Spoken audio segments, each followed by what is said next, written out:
भागवत हुए हैं, वैसे वो स्वभाव से तो पहले नास्तिक प्रवृत्ति के थे। उनकी जो पत्नी थी वो बड़ी भागवत थी और संतों की सेवा उनके मायके में होती रहती थी और सदगुरु का वर्ण वो किए हुए थी। और जब अंगद जी के साथ ब्याह हुआ तो ये राजा के चाचा थे, पूरा राज वैभव था, पर किसी संत का वहां दर्शन भी नहीं कर सकते, किसी का आना जाना नहीं, कोई भगवत चर्चा नहीं, कोई सत्संग नहीं।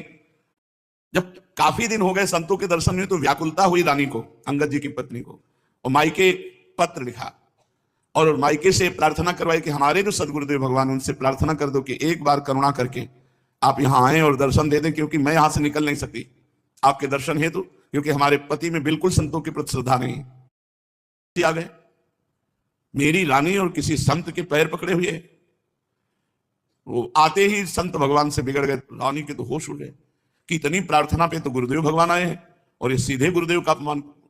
उन्होंने रानी की तरफ कहा, बेटा आप शांत रहना, और उठे और चल पड़े।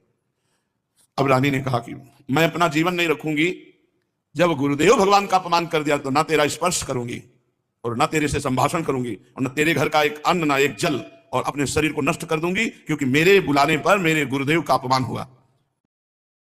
शेष हीरे तो राजा को दे दिए जो विजय करके लाए थे, एक हीरा ले लिया और कहा यह हीरा जगन्नाथ जी के मुकुट पर लगेगा। और राजा को जौहरी ने और मंत्री ने मिलकर बताया कि उस हीरे की कीमत तुम्हारा पूरा खजाना नहीं। तो राजा ने विनय की कि वो हीरा हमें दे दो, तो उन्होंने कहा नहीं, वो हीरा तो हमने जगन्नाथ जी को दे दिया। तो बुद्धि बदलने में देर नहीं लगती। राजा की बुद्धि में अंगद जी को मार दिया जाए, यद्यपि चाचा थे, तो वैसे मारेंगे तो निंदा होगी। तो उन्होंने जो रसोई